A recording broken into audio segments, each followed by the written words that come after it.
100 दिवसात एका मंत्र्याची विकेट गेली, 6 महिन्यात आणखी एकाची विकेट जाणार असा दावा सुप्रिया सुळे यांनी केलाय। बरं झालं पक्ष फुटला, सुप्रिया सुळेंनी पुण्यामध्ये कार्यकर्त्यांसमोर ही उद्विग्न प्रतिक्रिया दिली। 2 मुलं असलेल्या पत्नीच्या गाडीमध्ये बंदूक ठेवणाऱ्या माणसाबरोबर कामच करू शकत नाही असं सुळे म्हणाल्या। बीडमध्ये आवादा कंपनीला काम देऊ नये म्हणून केंद्र सरकारला 3 पत्र दिली आणि खंडणी गोळा केली असं देखील सुळे यांनी यावेळी म्हटलेलं आहे। आकाच्या आकाचा आकाही तोच आहे। सुप्रिया सुळेंनी नाव न घेता धनंजय मुंडे यांच्यावर टीका केली आहे। पुणे जिल्हा कार्यकारिणी बैठकीत कार्यकर्त्यांना मार्गदर्शन करताना सुळेंनी धनंजय मुंडेंवर जोरदार टीका केली। शिवाय आणखी एक विकेट जाणार असा दावा केलाय।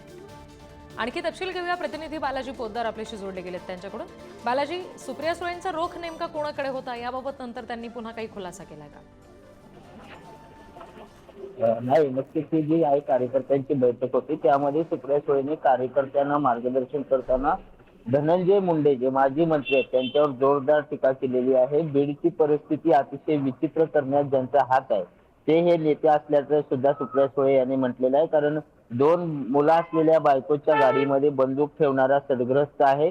ज्या सदग्रस्ताने 3 पत्र केंद्र सरकारला दिलेली होती की ज्यामध्ये आवादा कंपनीला काम देऊ नये आणि काम दिल्यानंतर खंडणी सुद्धा गोळा करण्याचं काम याच व्यक्तीने केलं असं नाव न घेता धनंजय मुंडे यांच्यावरती जोरदार टीका जी आहे ती सुप्रिया सुळे यांनी केलेली पाहायला मिळते। त्याचबरोबर पक्ष फुटला हे बरं झालं, कारण मी जेव्हा पक्षात होते तेव्हा सुद्धा या माणसासोबत काम करायला मला जमत नव्हतं अशी खरमरीत प्रतिक्रिया सुद्धा म्हणता येईल किंवा कार्यकर्त्यांना मार्गदर्शन करताना या सगळ्या प्रतिक्रिया जी आहेत ते त्यांच्या भाषणातून व्यक्त झालेल्या पाहायला मिळत आहेत। त्यामुळे आगामी काळात सुद्धा धनंजय मुंडे हे टीकेचे धनी होणार का असं आता बोललं जाते। कारण राष्ट्रवादीकडून धनंजय मुंडे यांना टार्गेट केलेलं जातंय। कारण ज्यावेळेस राष्ट्रवादीचं बंड झालं त्यावेळेस धनंजय मुंडे यांचा मोठा हात होता, त्यामुळे हा सगळा राग निघाल्याचं आता बोललं जातंय।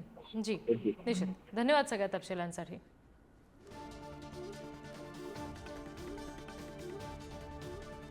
Thank you.